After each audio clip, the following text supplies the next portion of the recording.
So hello everyone, how are you? I hope everyone will be fine. So welcome to my YouTube channel, that is Chemistry Hub. So today in this video I'm going to continue with the topic that is colligative properties, and in the last video I have discussed regarding this relative lowering in relative lowering in vapor pressure. So today here I'm going to take the next colligative property. The second colligative property हमारी है, that is elevation in boiling point. Okay, as the name indicate, जैसे हमने elevation in boiling point बोला है, ठीक है। तो it means कि एलिवेशन का मीनिंग पहले आपको समझना होगा कि एलिवेशन का मीनिंग क्या है। एलिवेशन का मीनिंग होता है कि राइज मीन्स इंक्रीज, ठीक है, इंक्रीज इन बॉइलिंग पॉइंट।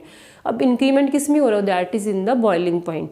तो आपको पहले ये भी समझना पड़ेगा कि बॉइलिंग पॉइंट क्या होता है, ठीक है। अगर बॉइलिंग पॉइंट पता होगा तभी हम उसमें एलिवेशन को फाइंड आउट कर सकेंगे, ठीक है। अब आपने अगर बॉइलिंग पॉइंट को समझना है तो उसके लिए आपको एक और चीज़ आनी चाहिए, that is a vapour pressure. I think that is already clear to you, आपको पहले भी आती होगी, but even then I will just remind you कि उसमें क्या होता है कि वेपर प्रेशर का मीनिंग होता है it is a pressure that is exerted by any liquid, ठीक है। That is a pressure exerted by any liquid when it forms a vapours, ठीक है। जब भी कोई सी लिक्विड में वेपर फॉर्मेशन होती है तो उसके जो वेपर्स होते हैं, whatever pressure is exerted by those vapours, जितना उसका उन वेपर्स के थ्रू प्रेशर लगता है उसको हम बोलते हैं उसका वेपर प्रेशर है।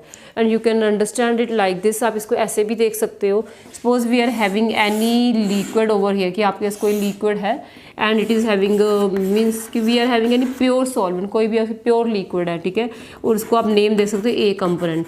वेन एवर द मीन्स की particles of that liquid it is coming in contact with the air, जो इसकी सरफेस पार्टिकल है, the layer of the particles that is present on the surface, जो surface के ऊपर particles है, जब भी वो एयर के कॉन्टैक्ट में आते हैं तो क्या होता है, they convert they changes into vapours, they come into the they leave that liquid form और they changes into the vapour form, वो वेपर फॉर्म में आ जाते हैं।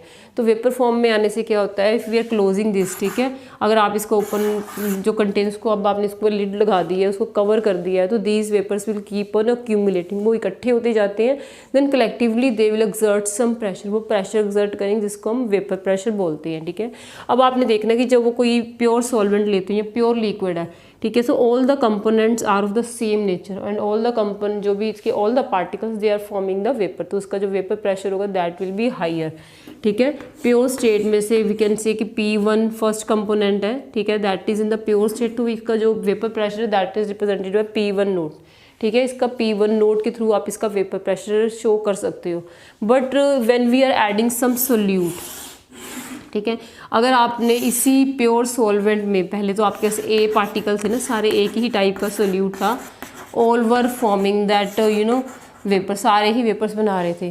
पर इन केस जब आपने इसमें कोई नॉन वोलेटाइल सोल्यूट ऐड कर दिया है, तो नॉन वोलेटाइल सोल्यूट का मीनिंग है कि the particle of that solute will not form the vapour, वो वेपर्स नहीं बनाएंगे। अगर वो वेपर्स नहीं बनाते तो ओवरऑल जो vapour pressure of that solvent in the solution phase, जब आपने इस सॉल्वेंट के अंदर कोई दूसरा पार्टिकल सोल्यूट को ऐड कर दिया है, ठीक है, it means some of the particles जो है जिसके अब सोल्यूट के आ गए हैं, ठीक है। इट मीन्स कि ओवरऑल जो सरफेस पे जितने भी पार्टिकल्स है that is now solute and solvent दोनों के होंगे। इट मीन्स कि सोल्यूट ने तो देखो वेपर्स बना रहे नहीं है, ठीक है, तो overall vapour pressure of that solution कि पहले वो सॉल्वेंट में था, प्योर स्टेट में था, बट नाउ जब आपने सॉल्वेंट में सोल्यूट ऐड कर दिया हुआ है तो ये आपके पास सॉल्यूशन बन जाएगा।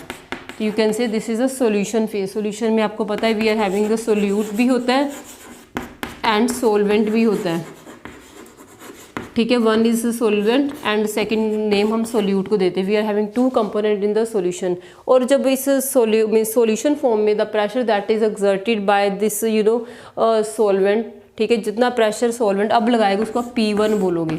P1 का मीनिंग है that is a partial pressure of this solvent, ठीक है। ये पार्शियल प्रेशर होगा that is in the solution phase, जब वो सॉल्यूशन फेज में था, पहले वो था कि प्योर स्टेट में था, लिक्विड फॉर्म में था, ठीक है। It is the partial pressure of this P1 क्या हो गया इसका partial pressure, partial vapour pressure of A component solution में इसका है। अब आपको पता है कि जैसे ही आप सोल्यूट डाल देते हो, सोल्यूट के पार्टिकल्स जो है वो वेपर्स नहीं बनाएंगे, they just occupy some of the spaces, तो जो वेपर प्रेशर है of that solution will decrease, वो डिक्रीज कर जाता है, बिकॉज वेपर प्रेशर का जो है that is very important in determining that boiling point. अब आपने बॉइलिंग पॉइंट को देखना, अब आपको वेपर प्रेशर क्लियर हो गया है, ठीक है। अब वेपर प्रेशर का भी क्लियर है, अब आपको ये भी पता है कि जब भी आप किसी चीज़ में, किसी लिक्विड में नॉन वोलेटाइल सोल्यूट डालते हैं तो उसका वेपर प्रेशर डिक्रीज भी होता है। ये दो कंसेप्ट्स आपके माइंड में फिक्स हो जाने, ये सभी में आपका ये जितने भी आपने क्वालिटेटिव प्रॉपर्टीज़ करनी हर बार ये पॉइंट दोबारा रिपीट होता है, ठीक है। अब आप इसमें देखो, हमारा जो मेन है कि एलिवेशन इन बॉइलिंग पॉइंट हमने डिस्कस करना है। तो एलिवेशन इन बॉइलिंग पॉइंट में हमारे एलिवेशन किस में देखनी है, बॉइलिंग पॉइंट में। तो बॉइलिंग पॉइंट क्या होता है, बॉइलिंग पॉइंट का मीनिंग है it is the temperature at which the vapour pressure of that liquid, ठीक है, लिक्विड, और यू कैन से द सॉल्यूशन की, अगर आपने लिक्विड लिया तो लिक्विड का बोलेंगे, अगर सॉल्यूशन है तो ठीक है सॉल्यूशन का ले सकते हो, ठीक है। इट मीन्स क्या है कि इसमें the temperature at which the vapour pressure of the liquid becomes equal to the vapour pressure of the atmosphere. You can say कि जिस टेम्परेचर पे सॉल्यूशन का वेपर प्रेशर एटमॉस्फेरिक प्रेशर के इक्वल आ जाता है, उस टेम्परेचर को हम उसका बॉइलिंग पॉइंट बोल दें कि it will start boiling at that temperature, उस टेम्परेचर पे इसकी बॉइलिंग स्टार्ट हो जाएगी, ठीक है। अब आपने इस चीज़ को नोटिस करना कि मेन टारगेट क्या है कि उस एटमॉस्फेरिक प्रेशर के इक्वलाइज करना होता है वेपर प्रेशर, ठीक है। अब आप ना you can also write the definition कि बॉइलिंग पॉइंट की डेफिनेशन क्या होगी, it is the temperature at which vapour pressure of the liquid becomes equal to the atmospheric pressure, उसके इक्वल हो जाएगा, ठीक है। मेन टारगेट क्या है, एटमॉस्फेरिक प्रेशर के इक्वल करना है। Now look at the first, जैसे हमने प्योर सॉल्वेंट लिया था, प्योर सॉल्वेंट में क्या था कि 100% पार्टिकल सारे ए कंपोनेंट के ही हैं और सारे ही वेपर्स बना रहे हैं। It means in case of the pure solvent, ठीक है, the A component will form more vapour, ठीक है, एंड अगर नंबर ऑफ वेपर ज़्यादा है तो no doubt it will exert more vapour pressure. It means कि जो आपका P1 नोट है दैट विल बी ग्रेटर, वो मीन्स की जो P1 नोट है जो प्योर स्टेट पे वेपर प्रेशर है वो ज़्यादा होगा, ठीक है। इट मीन्स कि अगर इसका वेपर प्रेशर ज़्यादा है तो it will become equal to that atmospheric pressure, ठीक है। जैसे ही आप इसको हीट करोगे तो हमें ये भी पता होना चाहिए कि whenever we are heating any liquid, जब भी आप किसी लिक्विड को हीट करते हो it gives heat energy to the particles, और पार्टिकल्स में जो हीट एनर्जी किस में कन्वर्ट होती है, काइनेटिक एनर्जी में। By getting that kinetic energy the means की liquid molecules that will leave the liquid phase and changes into the that will go into that vapor phase, ठीक है। With increase in temperature vapour phase, vapours का number बढ़ता जाता है और जितने vapour ज़्यादा होंगे उतना ज़्यादा उसका वेपर प्रेशर होगा, ठीक है। एंड एट सर्टेन लेवल, फिर एक टाइम आएगा, एक टेम्परेचर ऐसा आएगा when that vapour pressure of the vapours will become equal to the atmospheric pressure.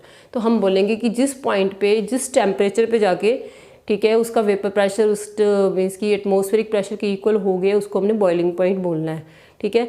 तो मीन्स की वेपर्स के केस के, प्योर सॉल्वेंट के केस में वेपर्स, इसमें नंबर्स ऑफ वेपर ज़्यादा है, वेपर प्रेशर भी ज़्यादा होगा तो इट विल स्टार्ट बॉइलिंग, ठीक है। इसके it will start boiling at fast speed, तो वो जल्दी बॉयल हो जाएगा, ठीक है। But in case of the solution, solution में क्या है, we have already added that non volatile solute. तो इसमें क्या है कि आपने नॉन वोलेटाइल सोल्यूट ऐड किया हुआ है। इट मीन्स कि इनिशियली आपके पास जो सॉल्यूशन है उसका वेपर प्रेशर कम होगा। कम क्यों होगा कि नंबर ऑफ वेपर्स कम है, some of the sides are blocked by the solute particle, जो वेपर्स बना ही नहीं रहे, और कुछ पार्टिकल्स ही है ना ए के जो वेपर्स बनाएंगे और वही अपना मीन्स की वेपर्स वेपर प्रेशर एक्सर्ट करेगी। इट मीन्स की vapour pressure of that solution will be less than that of the pure solvent, ठीक है। अब आपका जो सॉल्यूशन फेज में वेपर प्रेशर होगा वो कम होगा, मीन्स कि P1 नोट जो प्योर स्टेट में दैट इज़ हाइयर और P1 का कम है। P1 मीन्स कि it is the vapour pressure of that solvent in solution phase, solution में वो कम है। इट मीन्स कि अब आपके पास सॉल्यूशन का वेपर प्रेशर कम हो गया, बट टारगेट तो हमारा अभी भी वही है, करना तो हमने अब भी उसको एटमॉस्फेरिक प्रेशर के इक्वल है ना, सो दैट कि वो बॉयल हो जाए। तो इस केस में आपको again we will start heating that solution, आप उस सॉल्यूशन की हीट करोगे बिकॉज इनिशियली आपके पास वेपर प्रेशर कम था। इट मीन्स कि you will have to heat that solution at higher temperature, थोड़ा उसको ज़्यादा हीट करना पड़ेगा, हाई टेम्परेचर पे हीट करना पड़ेगा। कि नॉर्मली तो जितने वेपर्स बनाता था प्योर स्टेट में वो तो चलो जल्दी इसके इक्वल हो जाता था, बट इसमें हमारे पास इम्प्यूरिटीज़ आ गई, नॉन वोलेटाइल सोल्यूट डाला हुआ जो वेपर्स नहीं बना रहा, तो इसका वेपर प्रेशर कम है। तो हमने अगर उसको उसके इक्वल करना है एटमॉस्फेरिक प्रेशर के इक्वल, तो आपको एक्स्ट्रा हीट देनी पड़ेगी, आपको उसको हाइयर टेम्परेचर पे हीट करना पड़ेगा, सो दैट वो जो उसमें मीन्स की डेफिशिएंसी या थोड़ी कमी है वेपर्स प्रेशर की वो उसमें फुलफिल हो जाए, ठीक है। तो ये जो इसमें इंक्रीमेंट होती है, ठीक है, when we have to heat that solution to higher temperature, तो हायर टेम्परेचर पे हीट करना पड़ता है, इट मीन्स कि उसका बॉइलिंग पॉइंट इंक्रीज हो गया है, तो this is called as elevation in boiling point. जो राइज इन बॉइलिंग पॉइंट है, राइज इन बॉइलिंग पॉइंट का मीनिंग है जो इसका इंक्रीज इन बॉइलिंग पॉइंट है, क्यों हुआ है, on the addition of the non volatile solute, and this rise in boiling point due to the addition of non volatile solute, इसको हम क्या बोलते हैं, elevation in boiling point. Okay, I think it is clear up to this. You can also take the screenshot of this. Now next आपने देखना है कि means कि we can also represent this elevation in boiling point in form of a graph. आप इसको graphically भी represent कर सकते हो, तो अगर आप इसको graphically show करते हो तो we can have that graph.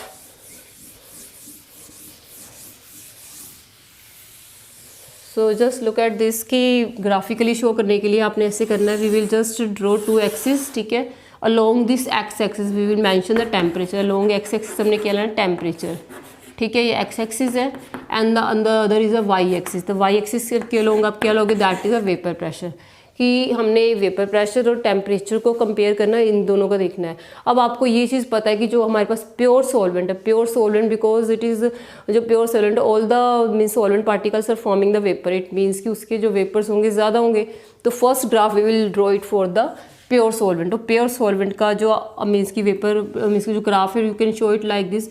और आपको ये भी चीज़ अपने माइंड में रखनी पड़ेगी, विद इंक्रीज इन टेम्परेचर, जैसे जैसे हम टेम्परेचर को बढ़ाते जाते हैं, ठीक है, उसको हीट करते जाते हैं, मोर number of particle of that liquid come into the vapour phase, ठीक है, जो वेपर फेज में वो पार्टिकल्स ज़्यादा आते जाते हैं, it means you can say कि वेपर प्रेशर उसका इंक्रीज करता है with increase in the temperature. इसलिए जो आपका फर्स्ट ग्राफ है that is for the pure solvent, it will go like this, ठीक है, विद इंक्रीज, जैसे टेम्परेचर आपको इस साइड में राइट हैंड साइड में इंक्रीज कर रहा है, तो इसके साथ जो ग्राफ है वो इट विल गो अपवर्ड, ठीक है, it will go like this, ठीक है। अब आपको पता है देयर इज, हमने एक पॉइंट मार्क किया वो 1 ATM का, 1 ATM का mean this is a boundary line, ठीक है, दैट विल शो कि vapour pressure of that solvent और any solution it becomes equal to atmospheric, ठीक है, एटमॉस्फेरिक प्रेशर। अब आपने देखना है जैसे जैसे आप इस ग्राफ को इंक्रीज करते जा रहे हो, it goes up to this by B, जैसे ए बी ग्राफ हमने ड्रॉ किया है, that is for the pure solvent. ये किसका ग्राफ है, प्योर सॉल्वेंट का ग्राफ है, okay, this is for the pure solvent, and this graph intersect this boundary line, जो 1 ATM की हमने बाउंड्री ड्रॉ की कि 1 ATM पे इस लाइन पे जाके उसका जो प्रेशर है that become equal to the 1 atmospheric pressure, ठीक है। जब वेपर प्रेशर 1 एटमॉस्फेरिक प्रेशर के इक्वल हो जाता है, उस टेम्परेचर को हम क्या बोलते हैं, उसका बॉइलिंग पॉइंट बोलते हैं, ठीक है। तो यू कैन सी कि ये जो फर्स्ट पॉइंट है आपका, let's see this intersection point, इसको हमने एक्स का नेम दिया है। If you join this point on the temperature axis, उसको अगर आप टेम्परेचर एक्सिस पे ज्वाइन करते हो तो it will give one value of that temperature, ठीक है। ये जो इसमें आपको वैल्यू निकल के आएगी टेम्परेचर की, that will be the boiling point of that pure solvent. तो यहाँ से हमें इसकी बॉइलिंग पॉइंट निकलेगा, that is TB note. TB note का मीनिंग है it is a B for boiling, T for temperature, note का मीनिंग है कि ये बॉइलिंग पॉइंट किसका है, प्योर सॉल्वेंट का है, ठीक है। इन द सेम वे जो सेकेंड ग्राफ है that we will draw for the solution phase. जो सॉल्यूशन के लिए जब आप बनाओगे, अब आपको ये पता कि सॉल्यूशन में हमने नॉन वोलेटाइल सोल्यूट ऐड किया हुआ है, इसलिए नॉन वोलेटाइल सोल्यूट के ऐड करने के कारण इसका जो वेपर इनिशियल वेपर प्रेशर होगा that will be less than that of the pure solvent. तो इसलिए आप इसका जो सेकंड ग्राफ है वो that will start below this graph, उसके नीचे से आप स्टार्ट करोगे, जैसे ए का था, तो सेकंड है यू कैन स्टार्ट की AB ग्राफ था हमारा, ठीक है, यू कैन से कि it is AB। Second graph is you will just start below that first graph, जो फर्स्ट वाला ग्राफ उसके नीचे से आप स्टार्ट करोगे। अगेन आपको ये कंसेप्ट पता है, जैसे जैसे हमने टेम्परेचर इंक्रीज करते जाना वेपर प्रेशर भी बढ़ता जाएगा, इट मीन्स कि ये जो ग्राफ है that will also go upward, ठीक है, and you will draw the graph for the different values of the temperature, जैसे जैसे आप इसको इंक्रीज करते जाओगे, ओके। तो यू आर टू सी कि eight which point it intersect this time, ये जो आपके पास 1 एटमॉस्फेयर की एक्सिस है या ये जो बाउंड्री है, कौन से पॉइंट पे जाके ये इंटरसेक्ट करता है। जिस पॉइंट पे ये आपका जो सेकंड ग्राफ है CD ग्राफ, इसका हमने नेम दे दिया CD graph, and this graph it is for the solution, ये सॉल्यूशन के लिए है, ठीक है। This graph it is for the solution and it will give the value of the vapour pressure at different temperature. With increase in temperature graph is going upward, and at this point जो हमने point let's see this is point Y, at point Y the boiling point that vapor pressure of this solution becomes equal to the atmospheric pressure. जिस point पे वो दोनों pressure equal हो जाएंगे atmospheric and the vapour pressure of the solution, इस point को आप क्या बोलोगे, again you will extend this line and join it on this temperature axis. तो ये आपको एक न्यू वैल्यू देगा, that is the boiling point of the solution. ठीक है, ये सॉल्यूशन का बॉइलिंग पॉइंट निकल के आएगा, क्योंकि ये आपने सॉल्यूशन के ग्राफ को देखा है. सॉल्यूशन का ग्राफ जिस पॉइंट पे एटमॉस्फेरिक प्रेशर वाली बाउंड्री को, वो जो हमने ड्रॉ की थी, उस लिमिट को क्रॉस कर रहा है, ठीक है, वहाँ पे इंटरसेक्ट करता है, वो पॉइंट आपको बॉइलिंग पॉइंट किसका देगा, सॉल्यूशन का देगा. अगर आप इसको ज्वाइन करते हो that is a TB. It means अगर आप इसको देखो अच्छे से तो यू कैन सी कि ये जो TB है that is the boiling point of the solution, it is higher than that of the pure solvent. Pure solvent से जो बॉइलिंग पॉइंट इसका ये जो टेम्परेचर है it is increasing in this side, right side में increase कर रहा है. यहाँ से इसकी वैल्यू क्या है, 0 है, तो 0 से इंक्रीज कर रहा है.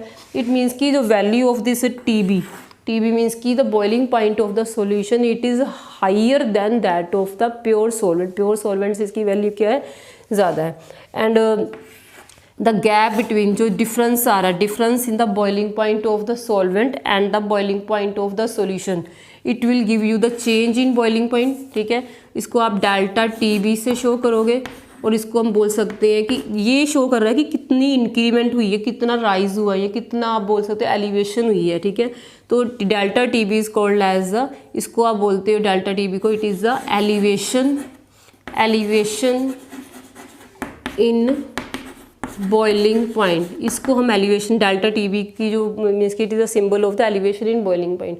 अब आप देख सकते हो कि डेल्टा TB फिर किसके इक्वल होगा, delta TB is equal to the TB minus TB naught, because की जो TB है, TB मीन्स की जो बॉइलिंग पॉइंट ऑफ सॉल्यूशन है दैट इज़ हायर. इस ग्राफ के अकॉर्डिंग आपकी जो बॉइलिंग पॉइंट ऑफ सॉल्यूशन इसकी वैल्यू हाई आ रही, तो नो डाउट आप हायर वैल्यू में से लो वैल्यू माइनस करोगे. ओके, तो this is a TB naught, it is a boiling point of the solvent. तो you will find the difference between this these two values TB and TB note, that will give you the value for that, means that qualitative property जो हमने अभी करनी है, that is the elevation in boiling point. ठीक है, इस वजह से आप लिख सकते हो. now you are to see कि जो elevation in boiling point है, ठीक है, and this is also one of that colligative property. ये भी एक colligative property ही होती है. वो क्यों होती है, you are to explain. Exam में आपको ऐसा क्वेश्चन आता है, how can you explain कि how can you say कि this is one of the colligative property. It depends upon, again it depends upon the number of the particles of the non volatile solute. जितने ज़्यादा हम non volatile solute के particles में add करेंगे उतना ही ज़्यादा वो उसका वेपर प्रेशर लो होगा, और that will effect that elevation in boiling point. उसी के अकॉर्डिंग वो इंक्रीमेंट होगी ना उसकी बॉइलिंग पॉइंट में. यही चीज़ हमने माइंड में रखनी है. सो मीन्स की we can also draw the, आप इसका जो मीन्स डेरिवेशन इसकी कर सकते हैं बॉइलिंग पॉइंट के लिए. ठीक है, तो डेल्टा TB, ये जो डेल्टा TB है, ठीक है, it is proportional to what, it is proportional to molar concentration. Molar concentration का मीनिंग होता है कि it depends upon the molality of that solution, कि वो जो सॉल्यूशन उसकी मोलैलिटी क्या है. ठीक है, it is proportional to the molality of that solution. Molality आपको पता है क्या होती है, it is a number of moles of the solute that is dissolve in the 1 kg of the solvent. कि कितने अपने सोल्यूट के कितने पार्टिकल्स आपने 1 kg ऑफ सॉल्वेंट में डिजॉल्व किए हैं, इसको हम मोलैलिटी बोलते हैं. It is directly proportional to m. तो in this way we can say कि जो डेल्टा TB है, ठीक है, it is one of the colligative property, because it is proved from this relation कि ओवरऑल ये depends upon the molality, depends upon the number of moles के ऊपर depend करता है. तो अगर आप इसमें डेल्टा TB के लिए फर्दर इसको सिंप्लीफाई करोगे तो प्रोपोर्शनैलिटी का जब हम साइन रिमूव करते हैं तो we can put the constant KB. ये जो हमने KB लगाया है, KB इसको बोल सकते हैं it is a molal, it is a molal elevation constant. Okay, आप इसको ऐसे भी बोल सकते हैं molal boiling point elevation constant. कई बार सम बुक टाइम ये ऐसे भी लिखा होता है molal boiling point elevation constant. Okay, and it is also given another name, इसको इबुलियोस्कोपिक कांस्टेंट भी बोलते हैं. समटाइम आपको इस नेम से भी आ जाएगा. KB को जो इसका अदर नेम है that is the ebullioscopic constant. Okay, now to define this Kb we can also simplify this formula कि suppose if we are having any solution, ठीक है, अगर आपको कोई ऐसा solution है which contain 1 mole of the solute in 1000 gram of that solvent, ठीक है, it means कि अगर आप कह सकते हो कि in case we are having a solution which has molality 1, जिसकी molality कितनी 1 है, it means कि if m is equal to 1, m is equal to 1 का meaning है that solution contains a 1 mole of non-volatile solute in 1 kg of the solvent. It means कि molality फिर 1 हो जाएगी. If you put the value of 1 और के M in first equation, अगर आप इसको इसमें फिल करते हो तो हमारे पास क्या आ जाएगा, delta T B is equal to K B. Okay, because हमने इसमें बोल दिया कि जो मोलालिटी है, मोलालिटी इज इक्वल टू 1, ठीक है, मोलालिटी 1 होगी तो हमारा जो molar elevation constant this delta T B elevation in boiling point है that will become equal to the molar elevation constant. ये मोलर एलिवेशन कांस्टेंट के इक्वल आ जाएगा. So in this way from this derivation आप इसको define भी कर सकते हो कि ये जो के बी है ये मोलर एलिवेशन मीन्स की एलिवेशन इन बॉइलिंग पॉइंट के इक्वल है. तो यू कैन से कि इसको आप ऐसे मेंशन कर सकते हो, we can write the definition of K B, ठीक है, it is the elevation in boiling point when the solution contain 1 mole of solute in 1 kg of solvent, or you can say it is a molar elevation constant. It is a elevation in boiling point of a solution having molar concentration equal that is equal to 1. और आप ऐसे भी इसको refine कर सकते हैं, it is the elevation in boiling point when the solution contains 1 mole of the solute in 1000 gram of the solvent or 1 kg of the solvent. तो आप इसको डिफाइन इस वे से कर सकते हो. नो नेक्स्ट जो हमारा टॉपिक है वी आर टू सी कि हाउ कैन वी यूज़ इस colligative to calculate the molar mass. कि अगर आपने मोलर मास कैलकुलेट करना है सोल्यूट का तो इसको हम वहाँ पे कैसे यूटिलाइज कर सकते हैं, how can it can be applicable. So before starting with the next topic, you can just take the screenshot of this graph and this derivation so that it is clear to you. I hope you have taken this screenshot. Now next जो आपने इसका करना है, we will see the relation between this elevation in boiling point and this molar mass. Molar mass की इसका आप देखोगे.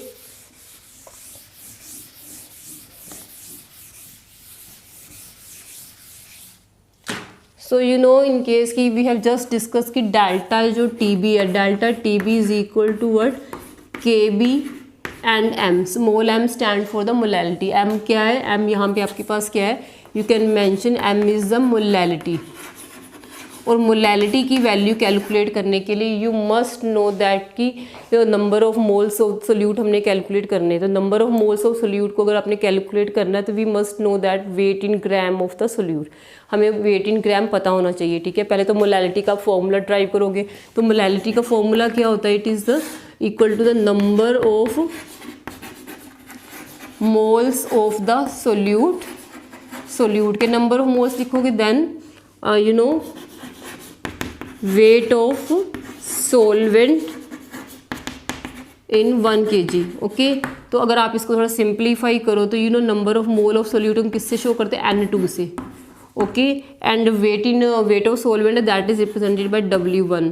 और इसको आप कैसे ही करोगे, इसको it is divided by the 1000 हमने kg में लेना है, ठीक है. अब जो N2 होता है, ठीक है, N2 क्या है, it is the number of moles of the solute. तो इसको कैलकुलेट करने के लिए आपने जिसके भी नंबर ऑफ मोल्स बेटा निकालने होते हैं तो उसमें हम क्या करते हैं, weight in gram of that solute divide by the molar mass. तो आप N2 की वैल्यू यहाँ पे फीड कर सकते हो, ठीक है. इन केस अगर आप इसमें मोलैलिटी के फॉर्मूले में you are filling this value in place of N2 आपने इसमें मेंशन कर दिया W2 over M2 and you are having W1 by 1000.